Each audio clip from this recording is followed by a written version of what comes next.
Bonjour à tous et bienvenue sur ma chaîne. Aujourd'hui nous allons discuter de la routine matinale. Alors pourquoi est-ce que ce serait intéressant d'organiser sa routine du matin? Parce que personnellement, de mon expérience, j'ai trouvé que avoir une routine le matin, ça permet de bien commencer la journée, d'être fraîche, d'être rafraîchie, d'avoir plein d'énergie et d'avoir fait aussi des activités qu'on n'a pas le temps de faire durant la journée. Et du coup pour moi ça a été une vraie révélation que de commencer à avoir une routine et de commencer à aussi me lever un peu plus tôt pour que je puisse commencer avant d'aller travailler, voilà, ma journée, ma propre journée et non pas la journée que j'ai au travail ou la journée que j'ai avec mes amis. Donc ça permet de commencer sur de bonnes bases la journée. Donc voilà, c'est un peu pour notre santé mentale et aussi physique, hein, parce qu'on peut on peut faire des choses pour notre mental et pour notre physique. Donc faire du sport, lire, ou même se reposer, méditer, voilà, écrire, faire des activités qu'on avait vraiment envie de faire depuis longtemps mais qu'on ne les a pas faites par manque de temps. Ou voilà. Donc c'est pour ça que je voulais vous donner 5 conseils. Je vais commencer tout de suite. Donc pour le premier conseil, je suis en train de regarder mes notes, je suis désolée, j'ai vraiment une mémoire de poisson. Donc vous m'excuserez si je regarde mon cahier. Donc la première chose, c'est de réorganiser par écrit sa routine. Donc je pense que ce qui est intéressant ici, c'est de pouvoir prendre une feuille blanche, toute blanche, et d'écrire directement, voilà, c'est quoi ma routine en ce moment? C'est quoi ma routine et c'est quoi ma routine en ce moment et comment est-ce que je peux la changer? Qu'est-ce qui va faire que voilà, j'ai besoin d'un plus de temps là? Est-ce que j'ai pas le temps de déjeuner? Est-ce que je vais pouvoir caler mon déjeuner avant de faire telle ou telle activité? C'est bien d'avoir un point de vue sur votre routine du matin si vous en avez, ou si vous n'en avez pas, c'est encore mieux parce que du coup on part sur des bases saines, il n'y a rien. Donc voilà. Donc premièrement, c'est d'écrire sa journée typique. Là, voilà, vous écrivez par exemple, vous vous levez à 7h du matin tous les jours, vous vous levez à 7h du matin, vous prenez votre petit déj, vous allez prendre votre douche, et c'est bien aussi de savoir combien à peu près de temps vous dépensez à faire ces activités-là, et ce qui va vous permettre par la suite, de pouvoir savoir, ok, maintenant que j'ai fait toutes les activités principales, comment est-ce que je vais pouvoir réorganiser le reste si je veux ajouter des activités à faire le matin. Chaque routine est différente, chacun a sa propre routine, chacun a ses propres activités. Donc c'est bien de savoir pour vous qu'est-ce qui va vous faire plaisir de faire le matin. Par exemple, vous n'avez pas lu un livre, ça fait 3 ans qu'il est posé sur votre table de chevet que vous ne l'avez jamais lu. Est-ce que pour vous c'est peut-être l'opportunité de prendre 15, 20 minutes ou 30 minutes le matin pour pouvoir lire votre livre? Ou bien pour ceux qui font pas de sport et qui ont vraiment envie de reprendre le sport, est-ce que ce serait peut-être bien de caler par exemple 10 minutes de sport avant votre douche pour justement avoir plus d'énergie et puis voilà, reprendre des activités que vous aviez perdues de vue depuis longtemps. Donc ça c'était le deuxième point, donc qu'est-ce que vous avez vraiment envie de faire pendant la matinée en fait, et vraiment savoir vraiment ce que vous aimez.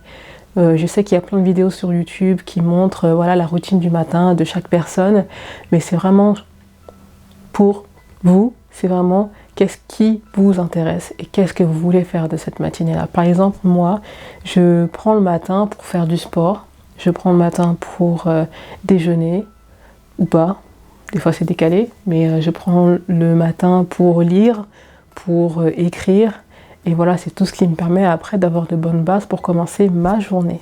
Donc le point 3, c'est super important, je trouve, que c'est de pouvoir s'écouter et de ne pas trop en faire d'un coup. C'est-à-dire que pour certaines personnes qui n'ont pas de routine le matin, je pense que ce serait bien déjà de commencer à instaurer une chose, et après une autre, et après une autre, parce que c'est un peu difficile, voilà, par exemple, si vous n'avez pas de routine, que le matin vous vous levez 10 minutes avant de sortir et pour rattraper votre bus ou votre train, c'est peut-être bien de, voilà, par exemple, commencer à instaurer, voilà, je vais faire 10 minutes de sport le matin, juste avant de partir, ou avant de partir, prendre la douche, ou je vais juste déjà commencer par prendre un petit déjeuner.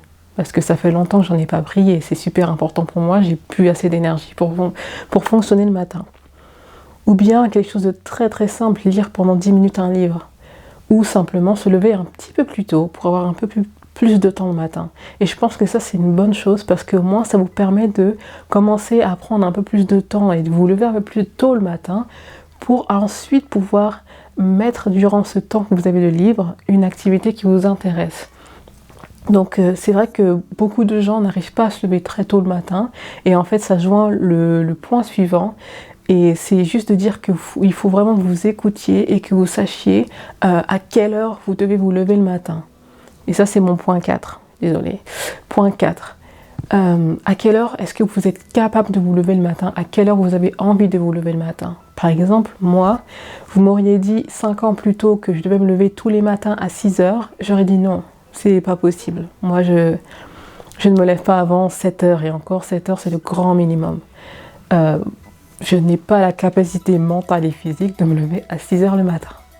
Bon, après avoir m'être exercé moi-même et avoir pris le temps de voir que ça m'avait apporté beaucoup de me lever le matin très tôt, et bien c'est là que ça a changé en fait. Petit à petit, j'ai mis des étapes, en fait, toutes les semaines, par exemple, je me disais, ok, en général, je me lève à 7h30. J'ai vraiment envie de me lever plus tôt pour voir ce qui se passe. Donc, pourquoi pas commencer à me lever à 7h20. Et ensuite, 7h10, 7h. Et ensuite, réduire petit à petit, je suis arrivée à 6h du matin. Et c'est là que j'ai pu caler un peu plus d'activités, comme le sport et la lecture. Donc voilà, je vous invite vraiment à vous respecter et ne pas en faire trop d'un coup. Parce que c'est vrai que ça peut être intéressant d'avoir du temps le matin, mais n'en faites pas trop parce que si vous en faites trop, vous allez être dégoûté. Personne n'a envie d'être forcé à se lever le matin tous les jours à 6h. Surtout si au départ ça vous paraît un peu bizarre de faire ça et que votre objectif en fait quand vous voulez lever le matin il n'est pas encore très clair. Ben ça décourage, c'est comme si demain vous dites ok je vais faire 1 heure de sport tous les jours mais vous n'avez pas vraiment d'objectif clair sur la façon dont votre physique doit être dessinée ou sur votre santé, qu'est-ce que vous voulez faire en fait, pourquoi est-ce que vous voulez faire du sport toutes les heures. Voilà, c'est bien de se remettre les choses en perspective et prendre le temps et avoir la patience de s'écouter et de travailler en fonction de son rythme. Voilà, ça c'était le point 4. Donc j'enchaîne sur le point 5. Le point 5 en fait c'est de pouvoir respecter son corps. Comme je l'avais dit un peu plus tôt, c'est bien de aussi respecter son temps, de savoir ce que vous pouvez faire et ne pas faire en fonction du temps que vous avez le matin. Et c'est vrai que certaines personnes arrivent à se lever tôt ou ne pas se lever tôt, n'arrivent pas à se lever tôt, pardon. Et le 5e point, en fait, c'est pour vous dire de respecter votre corps et de savoir que c'est bien d'avoir une routine en place, c'est bien d'avoir une structure, mais parfois votre corps vous dira que voilà, il a besoin d'un peu plus de temps, un peu plus d'énergie, un peu plus de sommeil, de dormir, pour pouvoir avoir plus de batterie pour engager la journée qui va suivre. Donc par exemple, si vous avez instauré une routine du matin qui vous permet de vous lever à 6h du matin, et que voilà, cette journée-là, ce jour-là, vous vous sentez extrêmement fatigué et vous savez que vous avez encore à lire, etc., à voir d'autres activités avant de commencer vraiment votre journée à 8h par exemple pour prendre votre douche, et etc., etc. Respectez-vous, respectez votre corps et si vous avez besoin de dormir, dormez. Si vous avez besoin de rester dans votre lit un peu plus longtemps que prévu, parce que pour un tas de raisons, faites-le. Respectez votre corps, respectez-vous et ça vous aidera à avoir des habitudes, ça vous aidera à tenir vos habitudes sur le long terme. Parce que je pense que c'est bien parfois de se forcer à tenir une habitude, mais parfois c'est peut-être que votre corps vous dit voilà, faut arrêter là parce que là j'en peux plus. Ou par exemple si vous tombez malade ce jour-là, vous ne le savez pas encore parce que votre corps il est juste fatigué et que vous prenez pas le temps de vous reposer, peut-être que ça va engendrer plus de problèmes en fait durant la journée. Donc prenez le temps de vous reposer si vous en avez besoin. Ce n'est pas vraiment casser ses habitudes, mais c'est pouvoir s'adapter, ne pas être trop intransigeant, et être plus flexible sur la façon dont vous fonctionnez. Nous ne sommes pas des machines, donc si un jour voilà, un jour change, ça changera sûrement, mais soyez à l'écoute de votre corps et voilà, faites ce qui est nécessaire. Ce qui est, je trouve, qui est très très important.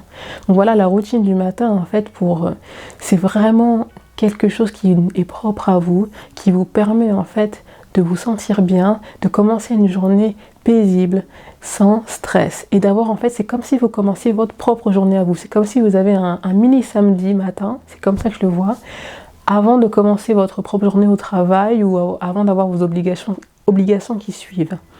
Après, c'est aussi l'opportunité de méditer, de faire de la gratitude, de prendre un bain de soleil si vous en avez l'occasion le matin, de vraiment reprendre des batteries pour engager une super journée.